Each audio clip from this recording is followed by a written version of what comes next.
Olá, bem-vindos a mais uma conversa. Hoje a gente vai mergulhar em duas estruturas que são assim essenciais para nossa respiração: a traqueia e os pulmões. Oi, sim, são vitais, né? Sem eles, nada feito. Exatamente. E para guiar a gente nessa exploração, vamos usar um material, olha, muito bom, do Dr. Dário Santucci. Ele é médico cardiologista, mestre em ciências da saúde, professor universitário. Um currículo e tanto. Pois é, o material é a aula 5, traqueia e pulmões, que está lá no site dele. E uma coisa legal é que essa aula faz parte de um contexto maior do trabalho do Dr. Santucci, que também tem reflexões bem interessantes, como na série Os Livros que Me Tornaram Quem Sou. Mostra essa conexão, sabe, do técnico com o humano. Ah, isso é bacana. Ver a medicina além do livro-texto. Isso. Então, nossa missão aqui hoje é, entender como essas partes do sistema respiratório são feitas, como funcionam no básico, e também falar de umas doenças importantes que podem aparecer por ali. Tudo com base nessa análise do Dr. Santucci. Um mergulho direcionado, então. Exato. Ok, então, vamos começar essa viagem pelo caminho do ar? Bora lá. Depois do nariz, da garganta, a gente tem a traqueia, né? Um tubo que logo se divide. Isso, ele não fica sozinho por muito tempo. Não mesmo. Essa primeira divisão já forma os brônquios principais, um para cada lado, para cada pulmão. E aí eles continuam se dividindo, certo? Em brônquios lobares, depois segmentares. Exatamente. Pensa na traqueia como o tronco de uma árvore. Ela é firme, tem anéis de cartilagem para não fechar, e os brônquios principais, lobares, segmentares, são os galhos mais grossos, também com cartilagem. A função deles, nesse ponto, é basicamente conduzir o ar. Só levar o ar para frente e para trás, basicamente. Isso. A troca de gases mesmo, a mágica da respiração, acontece bem mais lá na frente, nos galhos fininhos. E como é essa ramificação depois dos brônquios segmentares? É aí que a coisa muda um pouco, né? A estrutura. Muda. E muda bastante. Depois dos segmentares, as vias vão ficando cada vez menores, mais estreitinhas, e o ponto crucial é que some a cartilagem. A parede fica mais muscular. Aí viram os bronquíolos. Ah, então não tem mais aquela rigidez da cartilagem. Não tem. E a sequência de divisão, olha, é impressionante. Tem os bronquíolos normais, digamos assim, depois os bronquíolos terminais. Cada um desses ventila uma unidade pequena, o lóbulo pulmonar. Espera, mas ainda não acabou aí. Não. Depois dos terminais vem os bronquíolos respiratórios, que já começam a ter uns balõezinhos, os alvéolos, na parede. Aí vem os ductos alveolares, os sáculos alveolares tipo cacho de uva e, finalmente, os alvéolos sozinhos. Nossa, é uma rede, é quase fractal, né? Uma complexidade incrível, como os galhos de uma árvore indo para as folhas. A analogia da árvore com as folhas é perfeita. E todo esse monte de divisão tem um porquê, claro. É para aumentar, assim, exponencialmente a área de superfície para a troca de gás. Faz sentido. A gente tem centenas de milhões desses alvéolos minúsculos. Se você esticasse tudo, alguns estudos dizem que daria o tamanho de uma quadra de tênis. É ali, nessa área gigantesca, que o oxigênio entra no sangue e o gás carbônico sai. É a hematose, a respiração de verdade. Uau! Uma quadra de tênis dentro do peito é impressionante. E essa anatomia toda detalhada, esse mapa interno, tem umas implicações bem práticas, né? Até para emergências. O Dr. Santucci fala algo sobre aspirar objetos. Sim, é uma conexão direta e super importante. O risco de aspirar coisas, tipo pedacinho de amendoim, peça de brinquedo, bolinha de gude, especialmente criança, né? Sim, clássico. É um problema real na clínica. E a anatomia já nos dá uma pista de onde procurar. E porque um lado específico é mais provável. É o jeito que foi construído, sabe? O brônquio principal direito é o destino mais comum para esses objetos perdidos. Ah, é? Por quê? Por causa do formato dele. Comparando com o esquerdo, o direito é um pouco mais curto, ele é mais largo e o principal, ele desce da tráquea num ângulo mais reto, mais vertical. Ah, entendi. Quase como se fosse um escorregador direto para qualquer coisa que passe da traqueia. Saber disso ajuda muito na hora de achar e tirar o objeto.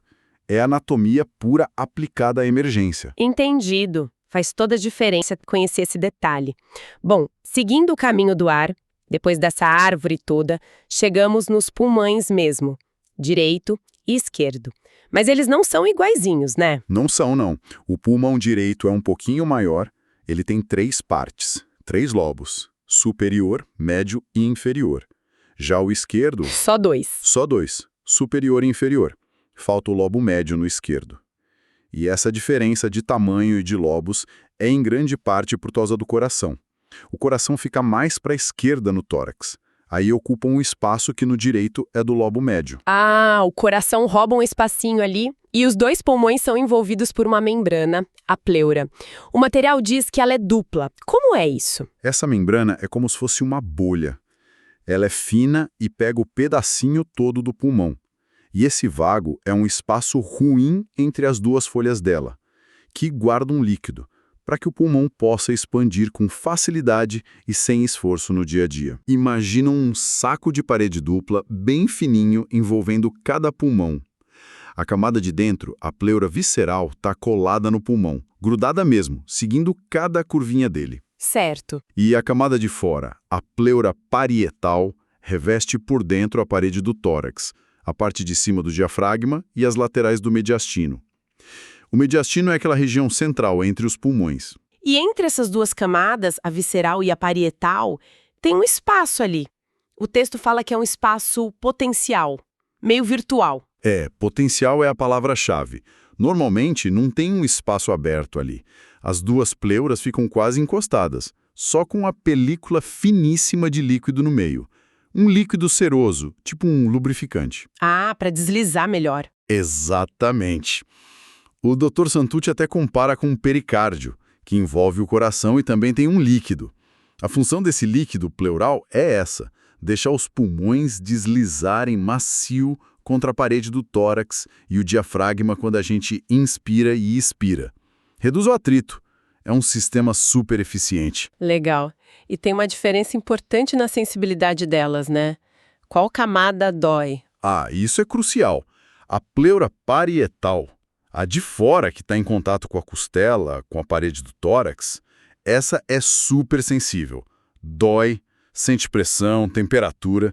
É por isso que uma inflamação ali, uma pleurite ou até uma costela quebrada, dói pra caramba.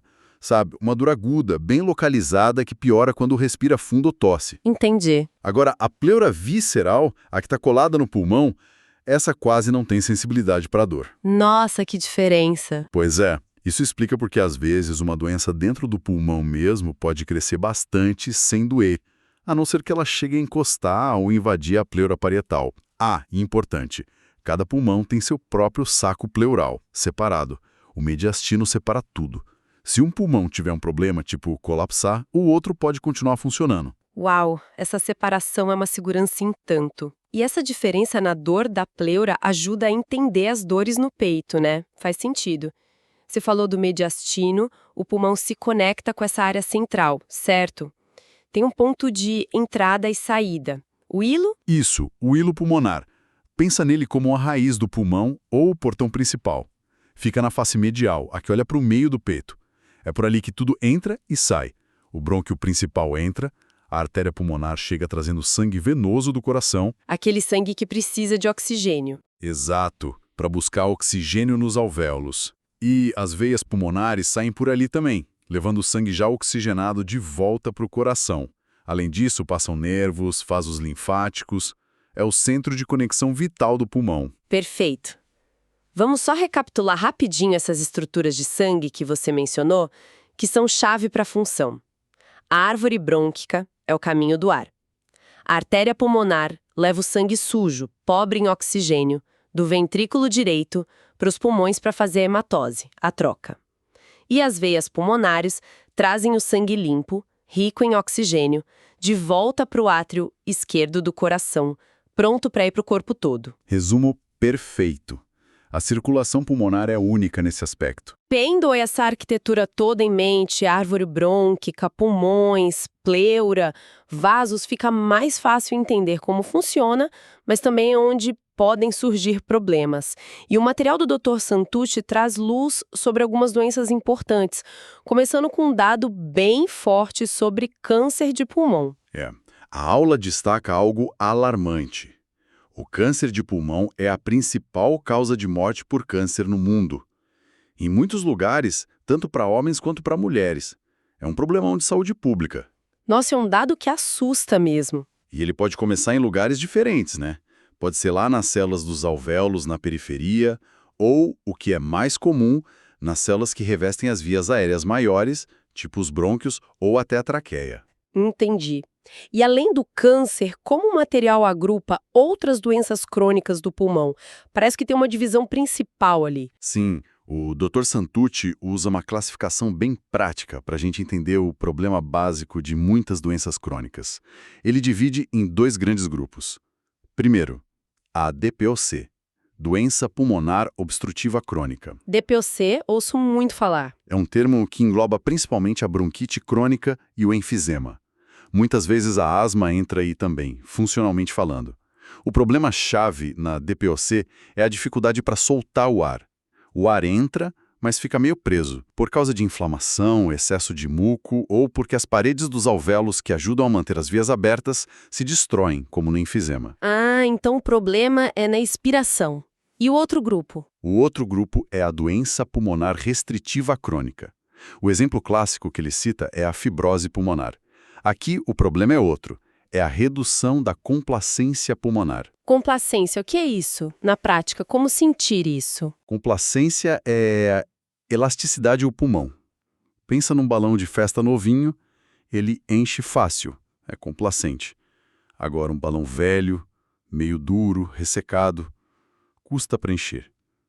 Baixa complacência. Entendi a analogia. Nos pulmões restritivos, como na fibrose, que tem cicatrização do tecido, eles ficam mais rígidos, mais duros. A dificuldade maior é para inspirar, para encher os pulmões.